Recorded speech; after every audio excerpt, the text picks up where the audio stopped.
একটা একটু সময় দিতে হবে, যে সময়ের মধ্যে দাবিগুলো মানার জন্য ব্যবস্থা গ্রহণ করা হবে। আমরা চাই এদেশে শান্তি ফিরে আসুক, এদেশে কোমলমতি আমাদের ছাত্রী সন্তানদের, তো সন্তান তুল্য ছাত্র ছাত্রীদের কাঁধে ভর করে যে অশুভ শক্তি মাথাচাড়া দিয়ে উঠেছে, এটা দেশবাসী প্রত্যক্ষ করেছে। আমাদের দেশটাকে এভাবে ক্ষতবিক্ষত করা হোক, এটা আমরা সচেতন চিকিৎসক সমাজ, সেবিকা সমাজ আমরা এটা চাই না। আমরা চাই এদেশে শান্তি ফিরে আসুক, এদেশের উন্নয়ন, অব্যাহত উন্নয়ন থাকুক।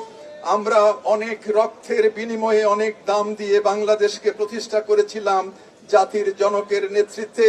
কাজে সেই দেশটাকে আজকে যে উন্নয়নে আমরা দেখেছি চারিদিকে, তা থেকে হঠাৎ করে মনে হয় কোনো অশুভ শক্তি এসে দেশটাকে ছিনিয়ে নেওয়া যাওয়ার জন্য ক্ষত বিক্ষত করে কামড়ে ধরেছে। আমরা সেটা চাই না। আমরা